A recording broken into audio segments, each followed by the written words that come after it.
Dear Miss Love, magandang araw po sa inyo. 28 taong gulang na ako. Isang lalaking walang natapos, walang maayos na trabaho at matagal nang naliligaw ng direksyon sa buhay. Lumaki akong palaban, mabarkada, sugal at bisyo. Kung tutuusin, isa akong halimbawa ng taong sinayang ang mga pagkakataon. Itong kwento ko ay kwento ng isang pagkakamali, ng kahinaan at ng isang damdaming hindi ko dapat naramdaman. Ang babae sa kwentong to ay hindi basta-basta. Siya ay kaibigan ng nanay ko at higit sa lahat, siya ang ninang ko. Tawagin natin siyang Binis.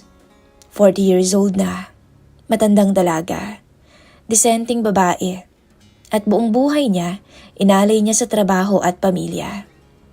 Wala siyang asawa, wala ring anak. Namumuhay ng mag-isa sa isang bahay na masyadong malaki para sa isang tao lang. Dahil sa kagustuhan ng nanay ko na mailayo ako sa mga barkada at gulo sa kalsada, doon niya ako ipinapisan sa bahay ni Ninang Benis. Doon ako nagsimulang tumira at doon ako nagsimulang magbago. Pero hindi ko naman akalain na may mararamdaman ako sa isang babaeng tinuturing kong pamilya. Ito ang aking kumpisal. Ito ang kwento ko kung paano ako nahulog sa sarili kong ninang. Itago niyo na lang po ako sa pangalang Derek. Mas kilala sa amin bilang tambay, basagulero, at palaging nasa labas kasamang barkada. Sanay sa bisyo, sa kalokohan, sa buhay na walang plano. Isang araw, nalaman ng nanay ko na naghahanap si Ninang Binis ng makakasama sa bahay. Kailangan daw nito ng tutulong sa gawaing bahay, sa pamimili, sa maliliit na bagay na mahirap gawin kapag nag-iisa ka sa isang malaking bahay. Doon ako kinausap ng nanay ko. Anak, baka pwedeng ikaw na lang ang tumulong kay Ninang Binis mo. Sabi niya isang gabi. Malay mo, doon ka magbago. Malayo ka sa barkada mo. May gagawin ka. May magiging responsibilidad ka. At higit sa lahat magkakapera ka. Sasahod ka. Hindi ako agad pumayag. Kasi nahihiya ako, Miss Love. Paano kung husgahan ako ni Ninang? Paano kung makita niya kung gaano ako kawalang kwenta? Pero wala rin naman akong karapatang tumanggi. Umaasa pa ako sa nanay ko. At sa totoo lang, pagod na rin ako sa ganitong takbo ng buhay ko. Kaya naman isang umaga, dala ang iilang damit at gamit. Lumuwas ako. At ngayon nga, ay nasa harap na po ako ng bahay ni Ninang Benis. Malinis, malaki at tahimik ang bahay. Para bang ibang mundo kumpara sa kinalakahan kong magulo. Pagbukas niya ng pinto noon, nagulat talaga ako sa itsura niya. Hindi siya mukhang 40 years old. Simple lang ang suot niya noon. Duster na lampas sa tuhod. Pero grabe, ang ganda niya pala. Sexy siya, maputi at makinis. Para siyang artista. Nagtataka nga ako, paano siya naging kaibigan ng nanay ko? Napakasimple niya. Samantalang si Ninang Binis, sosyal at sopistikada. Derek? Sabi niya at bahagyang nakangiti. Ikaw na ba yan? Opo Ninang. Sagot ko na halos hindi makatingin sa mga mata niya. Halika, pasok ka. Simula ngayon, dito ka na ha? Sana'y magkasundo tayong dalawa. Hindi niya ako tiningnan bilang magiging trabahador niya. Nirespeto niya at maayos niya akong pinakitunguhan. Kahit alam kong puro negative naman ang kinukwento ng nanay ko sa kanya. Mula noon, doon na ako nag-stay. Araw-araw ako ang naglilinis ng bakuran niya. Nag-aayos ng kung ano-ano. Kapag may sira, kapag may kailangang bilhin, ako ang lumalabas. Kapag kailangan niya ng driver, ako ang tatawagin niya. Salamat, Derek ha. Madalas pa niyang sabihin, malaking tulong ka talaga sa akin. Mukhang mali yata ang nanay mo sa mga kwento niya sa akin ha. Anya sabay ngingiti ng matamis. At sa bawat ngiting iyon, may kakaibang pakiramdam sa dibdib ko. Unti-unti, nagiging komportable kami sa isa't isa. Sa umaga, sabay kami nagkakape ni Ninang Binis. Sa hapon, sabay rin kaming kumakain. At sa gabi, nagkukwentuhan kaming dalawa sa sala tungkol sa trabaho niya, sa buhay ko, at sa mga pagkakamali ko, sa mga pangarap na hindi ko nasisimulan. Hindi niya ako sinisermonan. Hindi niya rin ako minamaliit. Tahimik lang siyang nakikinig. Bata ka pa, Derek. Sabi niya, hindi pa tapos ang laban mo. Pwede ka pang bumawi. Hindi ko alam kung bakit pero iba ang dating ng mga salitang iyon kapag galing sa kanya. Pero sa mga gabing tahimik ang ba.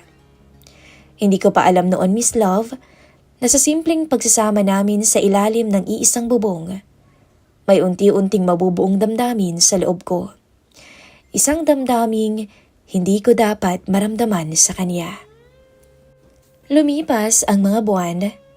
Doon ko unti-unting naramdaman kung paano ko nagiging bahagi ng mundo ni Ninang Benies. Hindi lang bilang inaanak, hindi lang bilang trabahador niya, kundi bilang isang taong may papel sa araw-araw niyang buhay.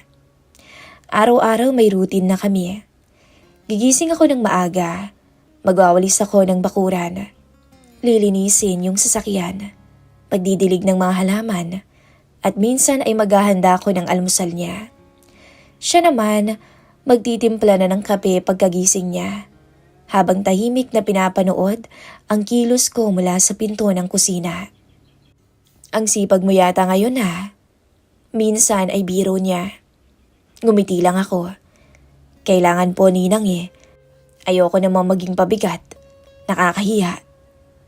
Hindi ka naman pabigat eh. Malaking tulong ka nga sa akin. Sagot niya. Simple lang ang mga salitang yun, pero may bigat sa puso ko. Hindi kasi ako sanay na pinupuri. Hindi ako sanay na sabihang may silbi. Kaya sa tuwing sinasabi niya yon, para bang may bahagi sa loob ko na unti-unting bumubuo muli ng tiwala sa sarili ko. Sa tuwing uuwi siya galing sa trabaho niya, sasalubungin ko siya. Derek, sabay na tayong kumain ha? At sa pagkainan, doon kami nagkakaroon ng mas mahabang usapan. Alam mo, sabi niya, sanay na akong mag-isa. Pero iba pala talaga kapag may kasama at kausap ka sa bahay. At iba pala kapag may naghihintay. Hindi ko alam kung ano ang isasagot ko. Tumangulang ako, pero sa loob ko may kung anong kumurot. Parang gusto kong sabihin na hindi na siya mag-isa, na may kasama na siya, na nandito na ako, pero hindi ko sinabi yon. Sa mga araw na yon, napansin ko kung gaano kaayos si Ninang Binis sa lahat ng bagay. Hindi siya pala kwento tungkol sa sarili niya, pero kapag nababanggit niya ang tungkol sa pamilya, may lungkot ang boses niya. Hindi na ako bumabata, Derek. Minsan niyang nasabi habang naglalaba kami. Akala ko noon, magkakaroon din ako ng sarili kong pamilya. Pero siguro, hindi lahat talaga ay binibigyan ng ganoong pagkakataon. Siguro nga, tatanda na lamang akong dalaga. Mag-isa. Tumingin ako sa kanya. Basang-basa ang kamay niya. Nagsabon at tubig, pero maayos pa rin ang tindig niya. Isang babaeng matatag, pero halatang may kinikimkim na lungkot. Ninang, hindi naman po kayo nag-iisa eh. Nasabi ko na lang na halos pabulong. Andito naman po ako eh. Ngumiti siya. Salamat, Derek ha. Simula noon, mas naging malapit pa, Miss Love, ang loob namin sa isa't isa. Madalas na siyang magkwento sa akin ng tungkol sa sarili niya. Ako naman, unti-unti ring nagbubukas. Inaamin ko sa kanya ang mga pagkakamali ko, ang mga naging bisyo ko, ang mga desisyong kinapahamak ko noon. Pero hindi siya nagalit. Hindi niya ako hinusgahan. Ang sabi niya lang, lahat tayong may yugto sa buhay na maliligaw, Derek. Ang mahalaga, marunong kang bumalik. Marunong kang hanapin ang tamang daan. At doon ako napatitig sa kanya.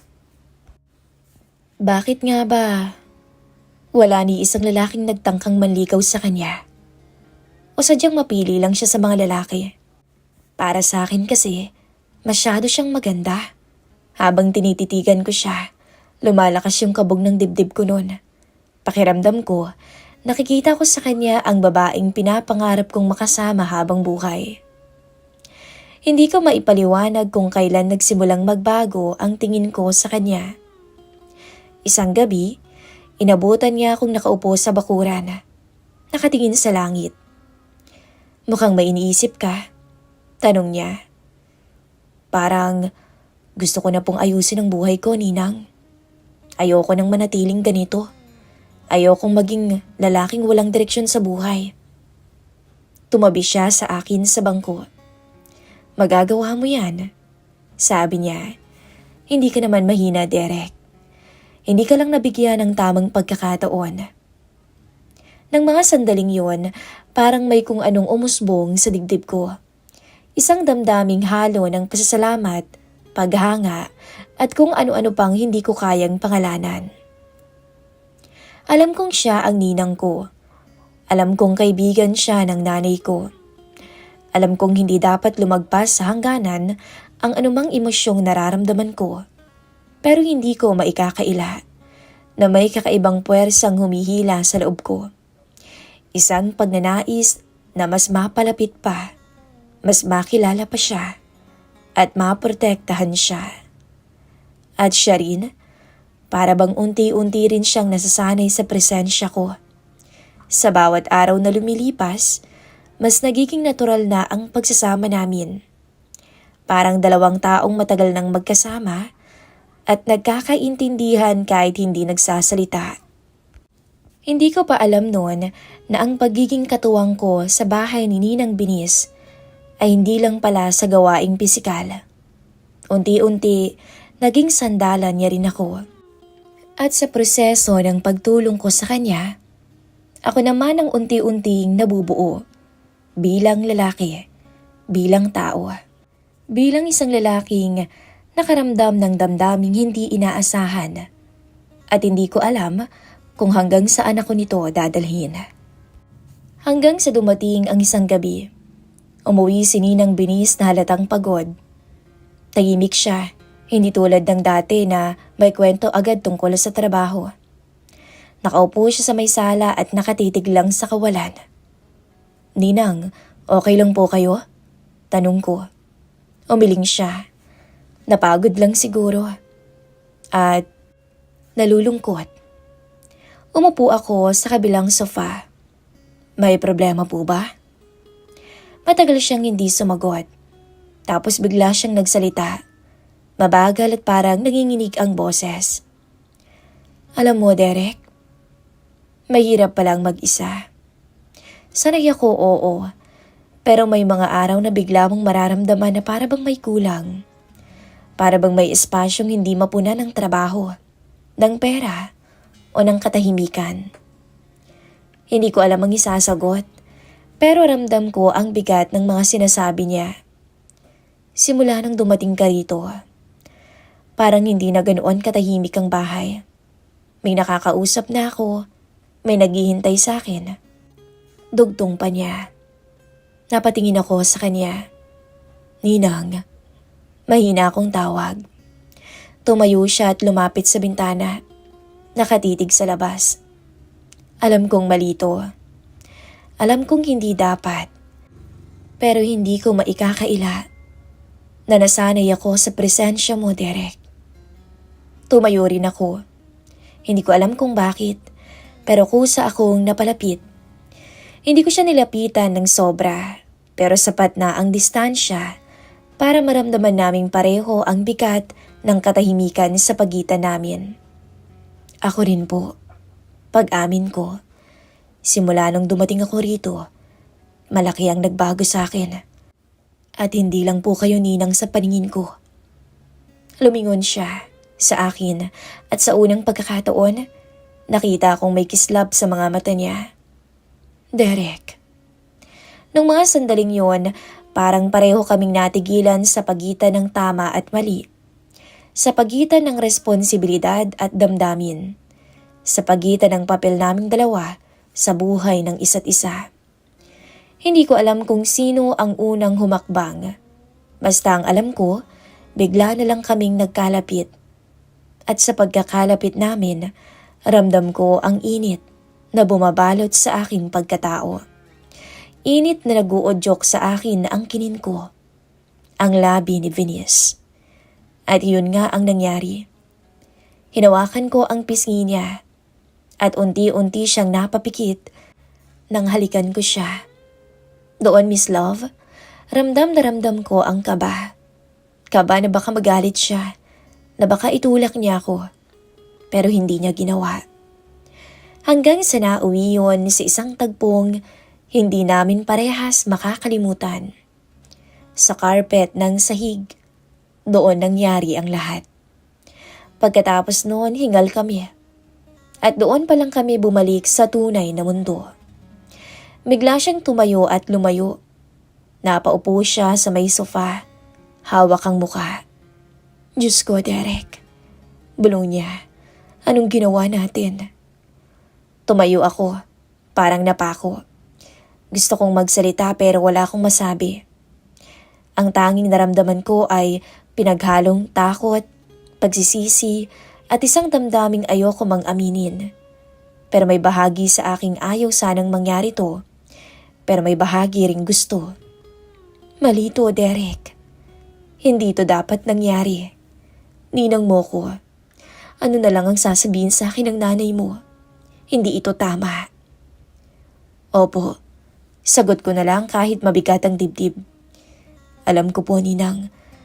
At pasensya na po kung ako ang naging dahilan. Umiling siya. Hindi lang ikaw. Pareho tayong nagkulang ng lakas na pigilan ng sarili. Tahimik kaming dalawa. Parang biglang lumiit ang bahay. Para bang biglang bumigat ang hangin.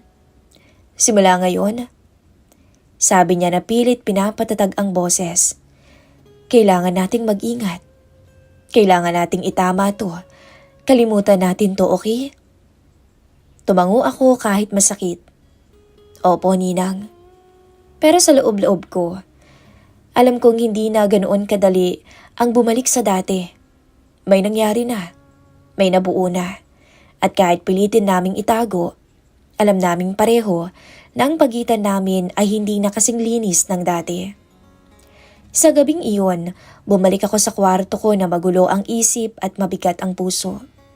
Doon ko naintindihan ang tunay na kahulugan ng salitang bawal. Lumipas ang mga araw matapos ang gabing iyon na lumampas kami sa hangganan. Inakala kong magbabago ang lahat. Inakala kong lalayo siya. Inakala kong pauuin na niya ako sa nanay ko o kaya'y sasabihin niyang mali ang lahat at kailangan na naming itigil. Pero hindi yon ang nangyari. Sa mga sumunod na araw, nanatili pa rin ako sa bahay niya. Tahimik kami sa umpisa, iwas sa mata, iwas sa usapan. Ngunit sa kabila ng lahat, hindi naman nagbago ang pakikitungo niya sa akin. Dahil alam ko, parehas kami ng nararamdaman at parehas naming hinahanap-hanap ang nangyaring yun. Para bang may hindi nakikitang puwersang humahawak sa aming dalawa. Isang damdaming kahit alam naming bawal, kahit alam naming delikado, hindi na basta-basta mapuputol pa. Unti-unti, bumalik ulit ang dati naming mga routine. Pero may kakaiba na. Hindi na tulad ng dati na inosente ang lahat. Ngayon, bawat tinginan ay may kahulugan. Ang bawat katahimikan ay may laman. Ang bawat sandaling magkasama kami sa sasakyan o sa sala ay punong-puno ng tensyon. At sa bawat pagkakadikit ng balat namin, Kakaibang init ng kuryente ang gumagapang. Isang hapon nun, nadatnan ko siyang nakaupo sa beranda. Hawak ang tasa ng tsaa, nakatingin sa malayo. Umupo ako sa tabi niya. Ayos lang po kayo, Ninang? Tugon niya, tapos tumingin sa akin. Alam mo, simula nang dumating ka sa buhay ko, ang laki na nang nagbago. Hindi na tuloy ako sanay mag-isa. Kapag wala ka tuloy, parang malungkot. Hindi ako sumagot. Ramdam ko ang bigat ng mga sinasabi niya. Alam kong hindi to tama. Pero hindi ko rin maitatanggi na nasanay na akong nandyan ka. Nasaktan ako sa salitang hindi tama. Pero mas tumimo sa akin ang salitang nasanay ako. Parehas lang naman tayo Ninang Binis eh. Kasi simula nang dumating ako rito, kayo ang naging dahilan kung bakit gusto kong ayusin ang sarili ko. Ngumiti siya sa akin. Hindi kami nag-uusap ng direkta tungkol sa relasyon na meron kami. Pero alam naming pareho na hindi na ito basta-basta lang. At sa bawat araw na lumilipas, mas lalo naming naiintindihan o nararamdaman na hindi na kami makakabalik sa dati. Nasanay siya sa presensya ko at ganun din ako sa kanya. Kapag may sakit siya, ako ang nag-aalaga. Pag malungkot siya, ako ang sandalan niya. At ako naman, mas lalo kong naramdaman na may dahilan na akong bumangon araw-araw. Pero kasabay ng lahat ng iyon, palaki rin ng palaki ang takot. Takot na baka malaman ng nanay ko. Takot na husgahan ng mundo. Takot na baka dumating ang araw na kailangan naming pumili sa pagitan ng tama at ng damdaming ayaw na naming pakawalan. Sa isang gabing tahimik bago siya pumasok sa kwarto niya, huminto siya sa may pinto at tumingin sa akin. Derek, ano man ang mangyari, tandaan mo, hindi ko pinagsisisihan na pumasok ka sa buhay ko. Hindi ako nakasagot kaagad. Tumango lang ako. At sa loob ko, alam kong kahit anong pilit naming itago, may isang katotohanan na malinaw. Ang relasyon namin ay mali dahil siya ay ninang ko at ako ay inaanak niya. Sa paglipas ng buwan, nakaramdam ng kakaiba si Ninang Binis. Ninang, magpahinga na po muna kayo. Madalas kong paalala. Ngumingiti lang siya. Ayos lang ako, Derek. Konting hilo lang to. Pero alam ko, may hindi tama. Isang hapon, umuwi siya ng mas maaga kaysa sa dati. Tahimik niyang sinara ang pinto at hindi siya dumiretso sa kwarto niya. Naupo siya sa may sala. May hawak siyang maliit na sobre.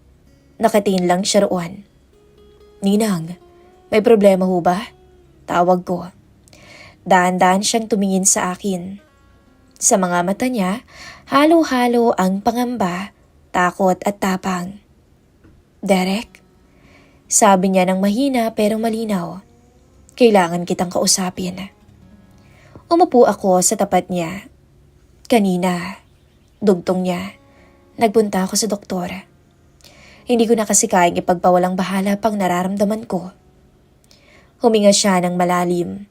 Parang nag-iipon ng lakas. Buntis ako. Parang huminto ang oras. Hindi ko agad naintindihan ang bigat ng salitang yun. Buntis. Isang buhay at isang responsibilidad. Isang bukas na hindi namin napaghandaan. Ano po? Halos pabulong kong tanong. Tumango siya. Oo, 3 linggo na raw. Napatayo ako sa gulat, tapos muling napaupo. Parang nawalan ng lakas ang mga tuhod ko. Sa loob ko, nagsisiksikan ng takot, gulat at konsensya. Hindi ko na alam kung paano haharapin ang katotohanan yun. 40 taong gulang na ako. 40 years old na ako, Derek. Hindi ko inakalang mangyayari pa to. Akala ko'y tapos na ang ganitong yugto ng buhay ko pero heto. May isang buhay na nabubuo. Yun lang, delikado raw dahil may edad na ako. Yun ang sabi ng doktor. Mag-iingat daw ako. Ninang, nasabi ko na lang habang nanginginig ang boses. Ano pong gagawin po natin? Tumingin siya sa akin ng diretsyo. Doon ko nakita ang determinasyon na matagal ko nang hinahangaan sa kanya. Siyempre hindi natin sasabihin ang totoo. Sasabihin kong may nakasama kong ibang lalaki. Isang taong dumaan sa buhay ko. Parang may kumurot sa dibdib ko. Bakit ho?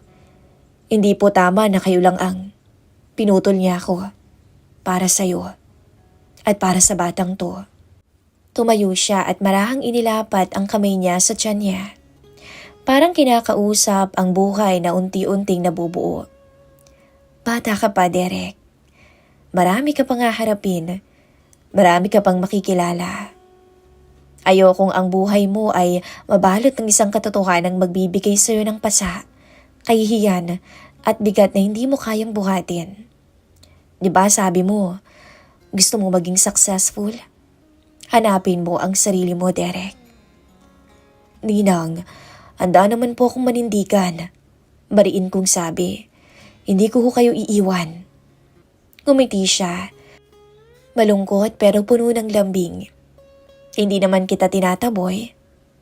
Pero gusto kong maging malaya ka. Ayokong ang alaala mo sa akin ay maging tanikala sa hinaharap mo. Tahimik ako na nasa harapan niya. Gusto kong magsalita pero wala na akong masabi. Isang araw, dugtong niya, makikilala mo ang babaeng para talaga sa'yo. Magkakaroon ka ng sarili mong pamilya. Ako nang bahala sa bata. Ako ang haharap sa lahat, sa nanay mo. Sasabihin ko sa lahat na may nakasama ako. Napaupo ako, para bang biglang bumigat ang hangin. Pero Ninang, wala nang pero-pero. Nakapagdesisyon na ako. Lumapit ako at marahang hinawakan ang kamay niya. Salamat sa iyo, Derek. Naluluha niyang sabi. Dahil sa panahong dumaan ka sa buhay ko, naramdaman kong hindi ako nag-iisa. Naramdaman kong may halaga pa rin ako bilang babae. Isa kang alaala na dadalhin ko habang buhay. Lalo nang dinadala ko. Isa tong regalo sa katulad ko. Dahil hindi na ako tatandang mag-isa. Nagkatinginan kami. Walang pangako. Tanging paggalang sa desisyong sinabi niya. At nung gabing yon, natulog ako sa kwarto. Iniisip ko ang batang mabubuo at ang hinaharap ni Ninang Binis at ang sarili kong landas na kailangan kong tahakin. Alam kong hindi madali ang desisyon niya pero alam ko ring yun ang pinili niyang paraan para iligtas ang dalawang buhay, ang akin at ang batang dinadala niya. At sa gabing yon, doon ko natutunan na minsan ang tunay na nagmamahal ay kailangang magsakripisyo. Mabilis lumipas ang mga buwan at taon. Hindi ko na namalayan kung kailan tuluyang nagbago ang takbo ng buhay ko. Mula sa isang lalaking walang direksyon, napadpad ako sa ibang bansa. May maayos na trabaho at unti-unting binubuo ang sarili kong kinabukasan. Malayo na ako sa kinagisnan ko. Sa bawat araw sa trabaho ko, isang pangalan pa rin ang palaging bumabalik sa isip ko. Si Venus. Hindi na bilang ninang ko, kundi bilang isang alaala na humubog sa kung sino ako ngayon. Paminsan-minsan nagkakausap pa rin kaming dalawa. Hindi man madalas, pero sapat para malaman kong maayos siya. Maayos sila. Sa mga mensahe niya, palagi niyang kinukwento ang tungkol sa bata. Na kung gaano ito kabibo, kung gaano katalino, kung gaano kasayahing bata. Sa tuwing binabanggit niya iyon, may halo ng saya at lungkot sa dibdib ko. Saya dahil alam kong lumaki ang bata sa pagmamahal. Lungkot dahil alam kong may bahagi sa tunay nitong pagkatao ang hindi nito kailanman malalaman. Isang beses, nag-send siya ng litrato. Isang batang lalaking nakangiti, hawak ang laruan. May mga matang puno ng inosente at pag-asa. Matagal akong nakatitig sa larawan. Hindi ko kailangan ng paliwanag. Alam ko sa sarili ko kung bakit ganito ang naramdaman ko. Malaki na siya, malakas at masayahing bata, at nagpapasalamat ako araw-araw na binigyan ako ng pagkakataong maging isang ina. Sumagot lang ako ng, masaya ako para sa'yo, Binis. Deserve mo ang kaligayahan. Iyon lang at walang dagdag. Dahil may mga bagay na mas pinipiling manatiling tahimik para manatiling buo. Isang gabi, habang magka-chat kami, may binanggit siya. May nandiligaw sa akin, Derek. Mabait, responsable at tanggap ang anak ko.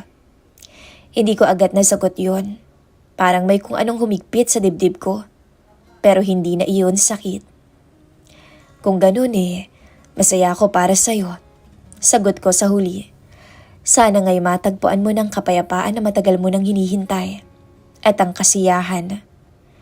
Nag-reply siya ng isang simpleng ngiti.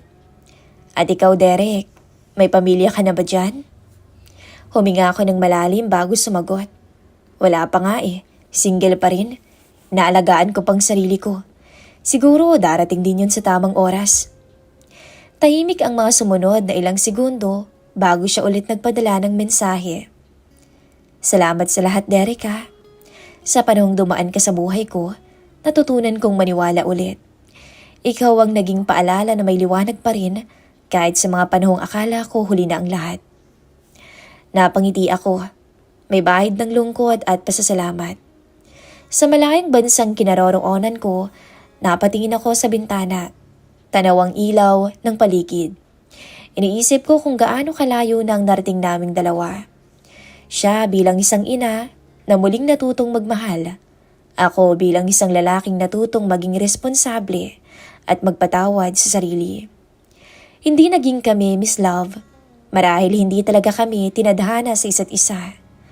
Pero may mga taong dumarating sa buhay natin, hindi para manatili, kundi para ituwid ang direksyon natin. At si Binis, ang taong yun.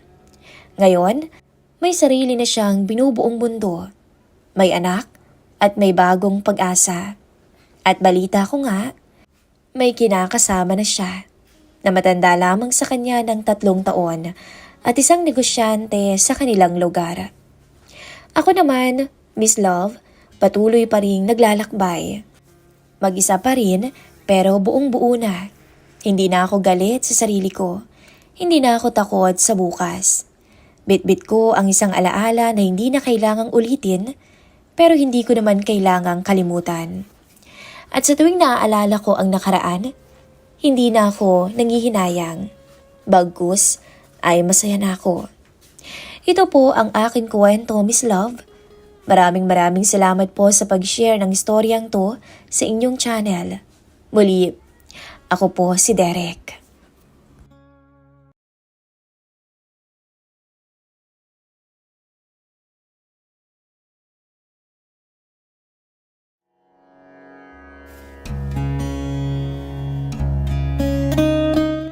Dear Miss Love, hindi ko in-expect na mangyayari to.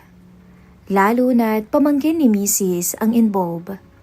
Pero minsan, may mga gabing hindi mo alam kung tukso ba yun o pangunawa lang talaga. Magandang araw po sa inyong lahat. Itago niyo na lamang po ako sa pangalang Marco. Maayos naman ang buhay at pagsama namin ng asawa ko. Trabaho bahay. Pero nang ma-assign si Mrs. sa Cavite for 2 months, ako ang naiwan dito sa bahay, kasama si Lia. Ang pamangkin niyang nagre-review para sa board exam. Tahimik lamang na babae si Liam. Matalino ito, pero parang laging may iniisip. Minsan feeling ko, napakalaki ng problema niya. Siguro kasi inaasahan nga ng buong pamilya niya na makakapasa siya sa board exam. Dahil graduate siya ng magna cum laude. Isang gabi, pasado 11:00, nagluluto ako noon ng noodles. Alam niyo na, lalaki, yun lang ang madalas alam lutuin. Habang nasa kusina ako, may mahinang hikbi akong narinig mula sa kwarto niya. Nung una, Miss Love, Hindi ko pa pinapansin. Baka kasi nanonood lang siya ng K-drama. Pero nung tumagal, naisipan ko nang tingnan. Hindi ko alam kung bakit pero parang may kumalabit sa akin. Kumatok ako. Lia? Okay ka lang? Tahimik. Tapos maririnig mo yung mabilis niyang pagpunas ng luha. Yung pilit na pagkontrol ng boses. Tito Marco, okay lang po ako. Buksan mo muna sandali. Sabi ko. Ilang segundo niyang tinimbang siguro yung sarili. Then maya-maya, bumukas yung pinto. Namumula yung mga mata niya. Pawisan ng palad. Halatang kabado. Naka-oversize na t-shirt siya noon. Naka-short ng maiksi. Kita ang mapuputi at makikinis niyang hita. Kita mo rin sa kanyang muka. Yung parabang pagod na. Pasensya na po. Ang ingay ko siguro. Nahihiya niyang bulong. Hindi ka naman maingay. Sagot ko. Tumingin siya sa may sahig. May problema ba? Tanong ko. Bumagsak po ulit ako sa exam. Pangalawa na to eh. Hindi ko na nga alam kung kaya ko pa. Wala na akong mukhang maipakita sa pamilya ko. Kay mama, kay papa. Nahihiya ako sa kanila, Tito Marco. Doon nagsimula ang lahat. Hindi ko alam kung anong pumasok sa isip ko, pero hinawakan ko yung balikat niya. Marahan lang naman, yung sakto lang para maramdaman niyang may kasama siya. Tingnan mo ko. Dahan-dahan niyang tinaas yung mukha niya. Hindi ka susuko. Alam mo kung bakit. Kasi may naniniwala sa'yo. Sino? Si tita. Tanong niya. Hindi lang si tita mo. Ako rin naman. Nagulat pa siya. Kita sa mga mata niya yung pag-iba ng tingin. Parang doon unang nag-shift ang hangin sa pagitan namin. Tito Marco, she said softly. Pwede po bang dito muna ako sa may sala? Ayoko muna sa kwarto ko. Na-stress talaga ako eh. O sige, samahan na rin muna kita. Nagluluto ako ng noodles, gusto mo ba? Umiti siya ng bahagya. Tumango siya. Salamat po. At doon nagsimula ang unti-unting paglalapit naming dalawa. Habang kumakain kami sa sala, napansin ko ang panay na tingin niya sa may braso ko. May problema ba? May sasabihin ka ba? Tanong ko. Nag-aalangan pa siya tapos bigla mas bagay po pala sa inyo yung nakasando lang. Mas mukha kayong, alam niyo na. Ano? Mukhang ano? Mukhang approachable.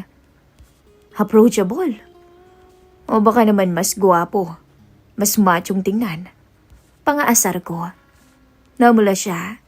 Naku tito, wag ganyan ah. Totoo naman na sasabihin mo sana yon, hindi ba? Hindi siya sumagot pero ngumiti siya. Yung ngiting alam mong may tinatago. Totoo naman. Yun naman talaga, sabi niya. Pagkatapos kumain, nagbukas siya ng topic na hindi ko in-expect. Tito Marco, salamat po ah. Kasi dahil sa inyo nawala yung stress ko. Siya nga pala. Bulong niya. Pag wala si tita, ang tahimik ng bahay no?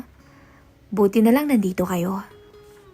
Lia, andito lang ako. Ngumiti siya ng maliit. Pero baka pagsawaan mo ko. Araw-araw akong nakakasama mo ngayon. Hindi kita pagsasawaan. Sabi niya. Tumingin siya ulit sa akin, diretso. Matagal, para bang may sinusukat. Tito, baka maniwala ako dyan Sigurado kayo, hindi kayo magsasawa? Saglit akong natigilan. Kung ibang babae yon, tatawanan ko lang. Pero kay Lia, iba yung dating. May lambing. At doon nagsimula ang problema. Nung papasok na siya ulit sa kwarto, tumigil siya. Tito Marco, salamat. Kasi ikaw yung unang nag-comfort sa akin ngayon na kailangan ko. Umiling ako. Anytime, Lia. Walang problema. Tapos bigla siyang lumapit. Isang hakbang. Hindi siya yumakap. Hindi niya ako hinawakan. Pero sapat para maramdaman ko yung init ng hininga niya. Salamat talaga. Mahina niyang sabi. At bago siya pumasok, ngumiti siya. Yung ngiting hindi ko makakalimutan. Hindi yung ngiting malandi. Pero hindi rin inosente.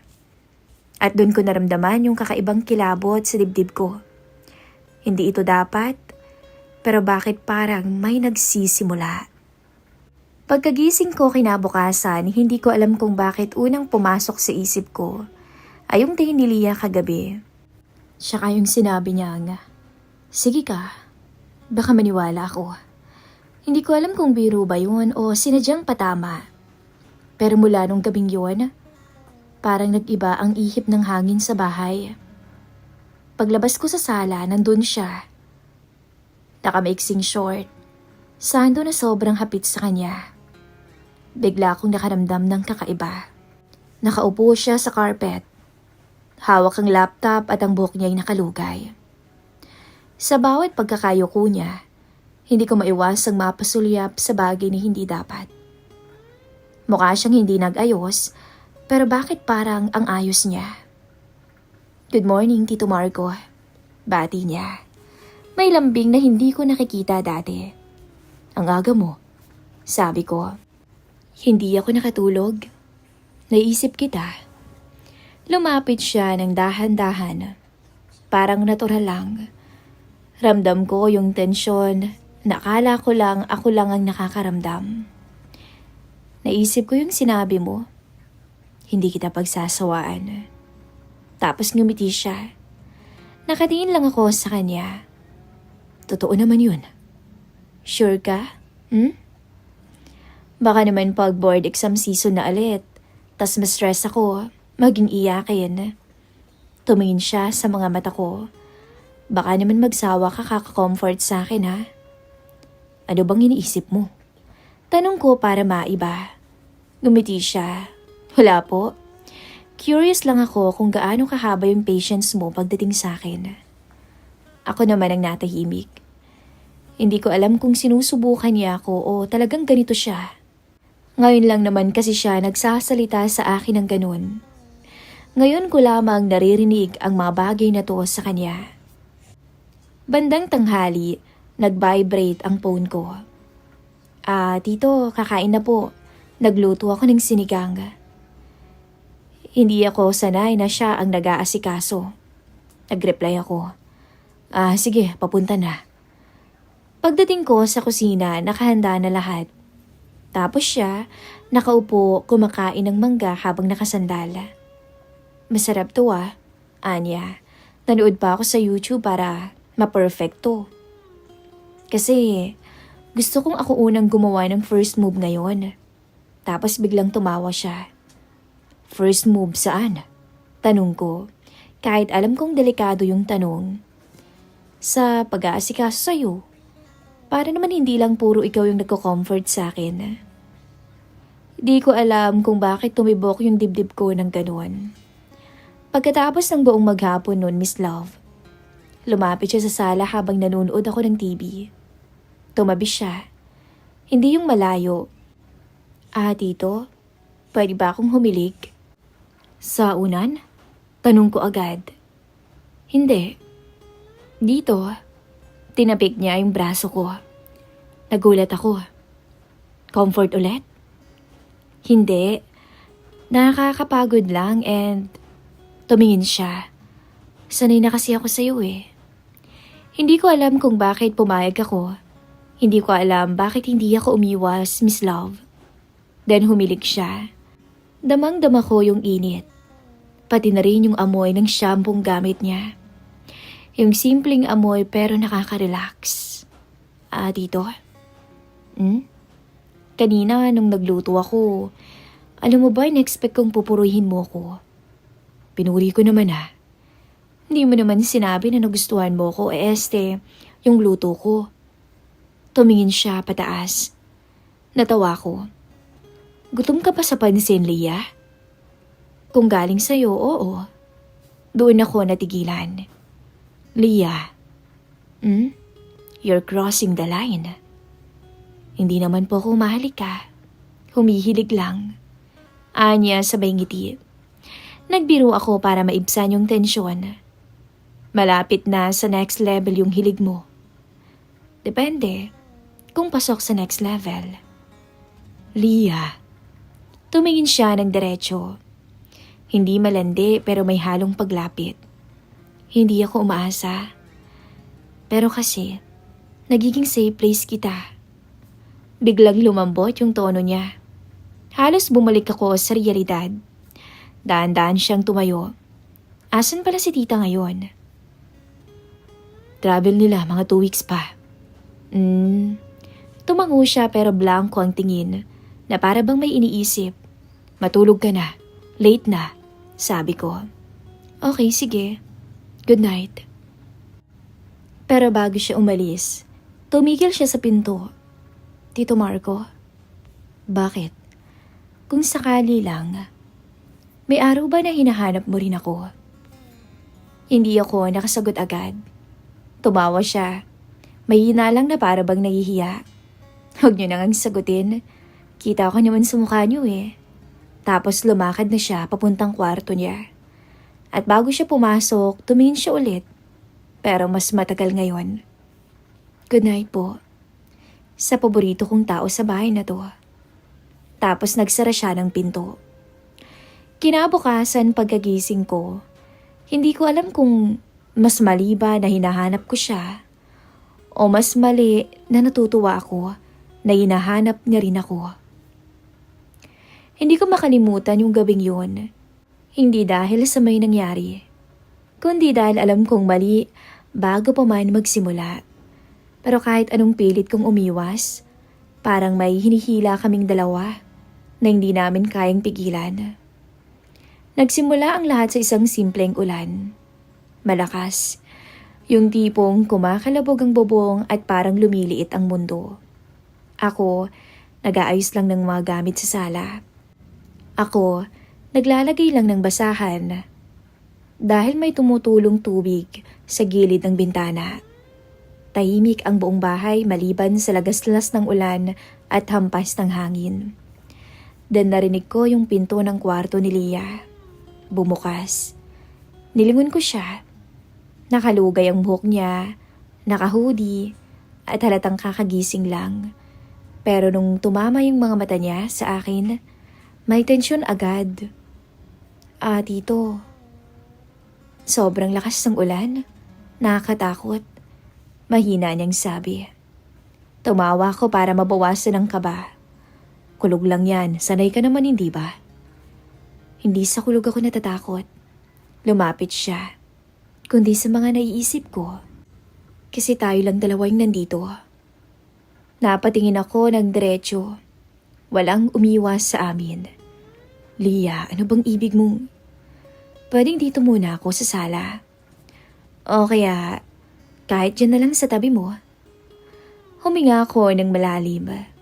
Sige. Umupo siya sa may sofa. Pero hindi sa kabilang dulo. Sa tabi ko. Hindi ko alam kung anong mas masama. Yung lumalapit siya o yung hindi ko siya pinigilan. Tahimik kami habang pinapakinggan ang tunog ng ulan. Hanggang sa marinig ko siyang bumuntong hininga. Alam kong hindi kita dapat ginugulo sa mga ganitong oras pero pwede ba kitang tanungin ng isang bagay? Magtanong ka lang. Tumingin siya sa labas. Sa ulan, parang nag-iipon ng lakas. Kung hindi ba ako pamangkin ni tita, bumaling siya sa akin.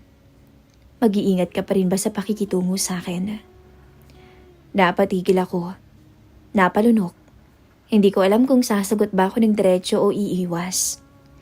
Lia, hindi dapat natin pinag-uusapan yan. Gumiti siya. Yung tipong may lungkot na ngiti. Ayun nga eh. Bakit kaya ganun? Bakit pag lumalapit ako lumalayo ka? Kasi kailangan. Hinawakan niya ang hoodie niya. Alam kong bawal. Pero araw-araw kitang nakikita. Hindi mo alam kung gaano kahirap pigilan yung sarili kong unti-unting nasasanay sa'yo. Hindi ako nakasagot. At doon siya tumingin. Hindi bilang pamangkin ng asawa ko, kundi bilang isang babaeng napagod, malungkot at naghahanap ng sandalan. Bigla siyang napailing. Pasensya na, hindi ko dapat sinasabi tong mga to. Nakakahiya. Lia. Napatingin siya ng mabilis sa akin. Tumigil yung oras. Kailan mo pa ba nararamdaman yan? Tanong ko. Matagal na. Diretso ang tingin niya sa akin. Simula pa nung unang gabing narinig mo akong umiiyak. Kasi ikaw yung unang tao na hindi nagtanong kung bakit ako mahina. Ikaw yung unang nagsabi na kaya ko. Hindi ko alam kung anong pumasok sa isip ko noon pero lumapit pa ako ng kaunti sa kanya. Lia, hindi ako perpekto. Baka mali ang tingin mo sa akin. Hindi naman kita tinitingnan bilang perfect na lalaki dito. Pinigilan niya yung pag-iyak niya. At doon ako tuluyang natigilan. Kasi ako rin, kahit hindi ko man aminin, nasanay ako na hanapin siya tuwing umaga. Yung mga maikling tingin, yung mga biro, yung mga maliliit na lambing na hindi namin binibigyang pangalan. At doon nagsimula ang gabing yon. Lumakas ang kulog. Napapitlag siya.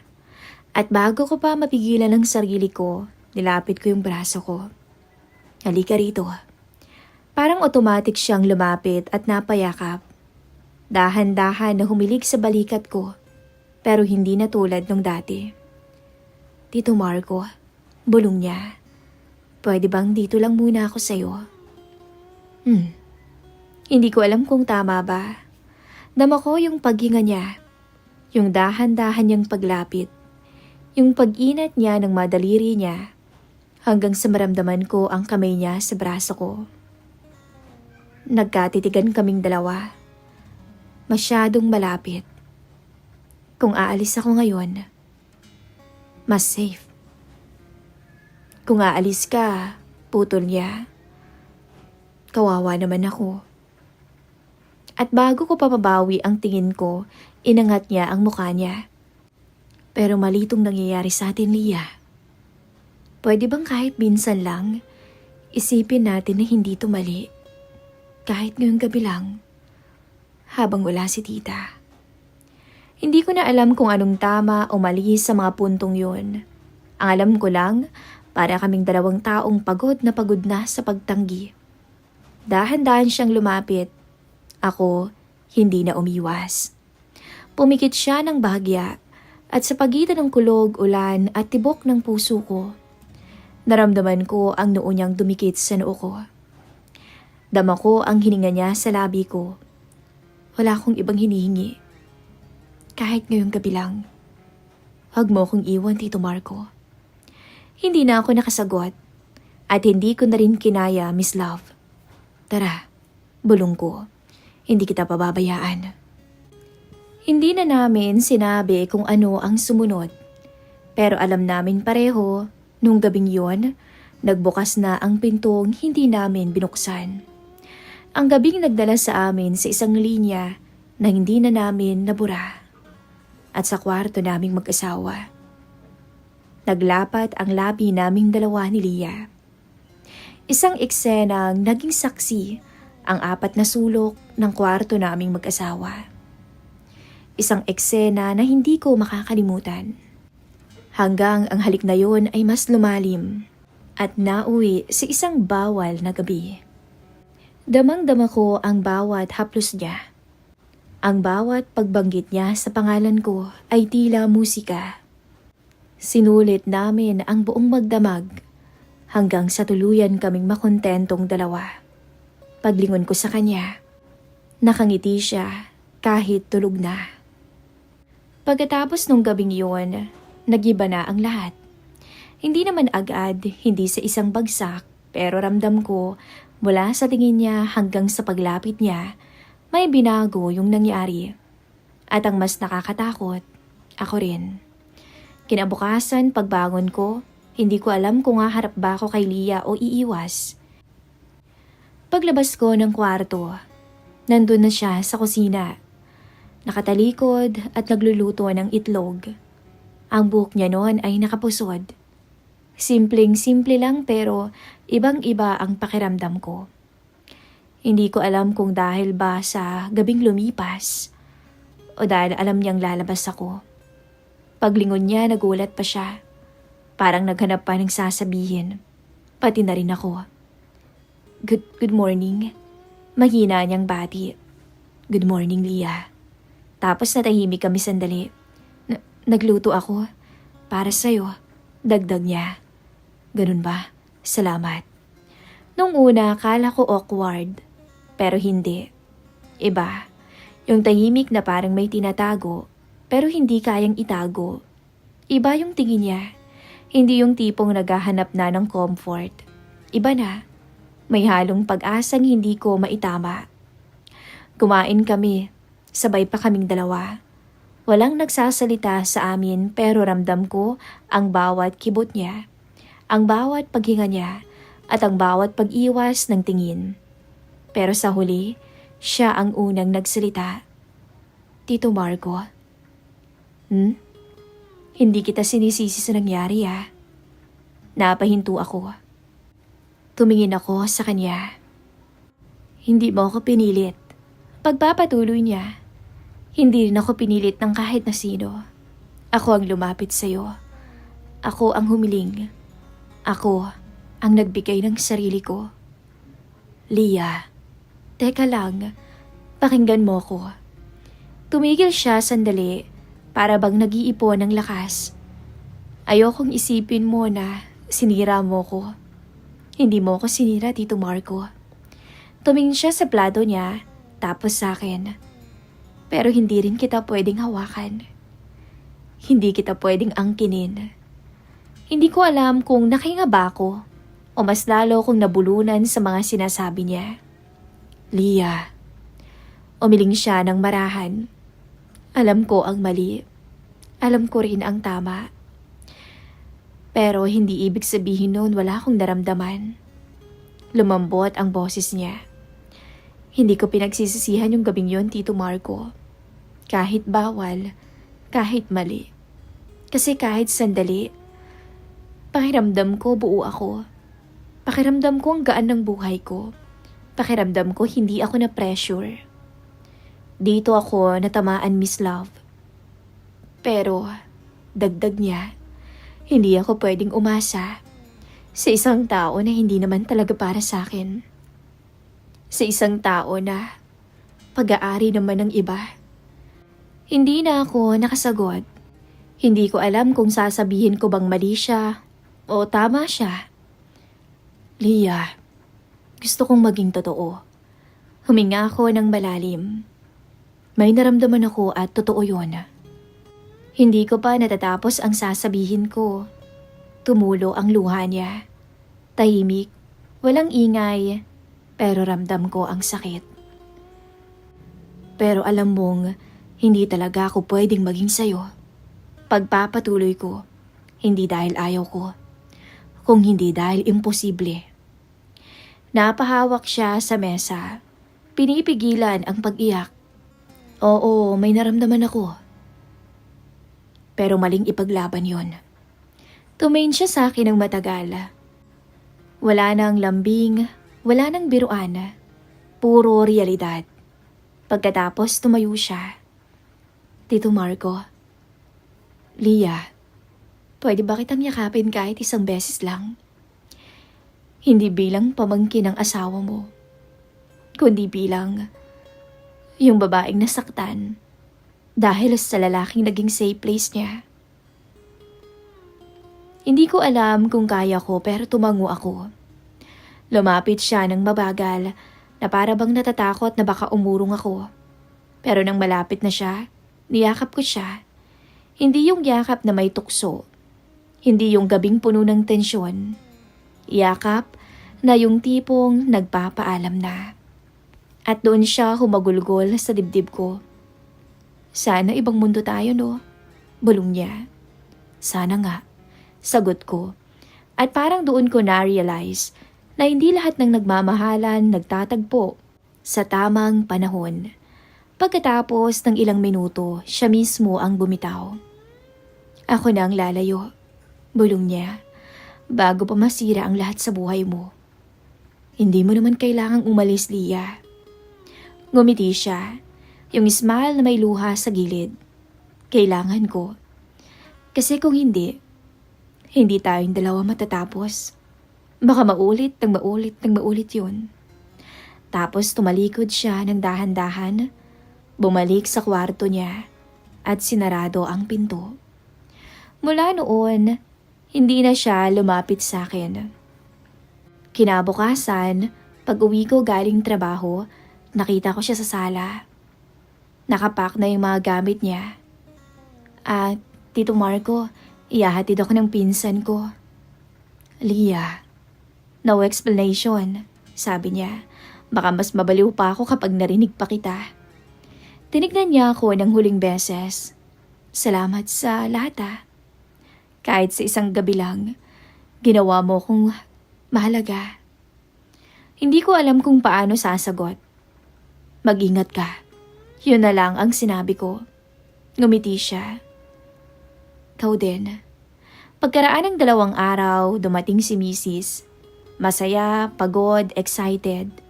Na hindi niya alam na may bagyong dumaan sa bahay habang wala siya. Han, kumusta si Lia? Nag-text sa akin na uwi daw muna siya. Hindi raw siya nakapasa. Kawawa naman ang batang yun. Maayos naman ba siya bago umalis? Tanong nito. Oo, pero napakatahimik. Ngumiti ako. Hindi ko kayang magsinungaling ng diretsyo. Pero hindi ko rin kayang sabihin ang totoo sa kanya. Bakit parang ang lungkot yata ng mata mo? Tanong ni Mrs. Wala, napagod lang ako. Sa unang pagkakataon sa buhay ko, hindi ko alam kung saan ko ilalagay ang sarili ko sa bahay na normal pa rin para sa kanya. Pero hindi na para sa akin. Linggo ngayon, wala na si Lia dito. Minsan napapatingin ako sa may sofa, sa kusina, sa kwarto niya. Hindi dahil gusto ko siyang pabalikin. Kung hindi dahil doon ko na-realize na minsan, may mga taong darating para turuan ka nang hindi mo hinihinging leksyon. Si Lia ang nagpapaalala sa akin ng 2 bagay, Miss Love.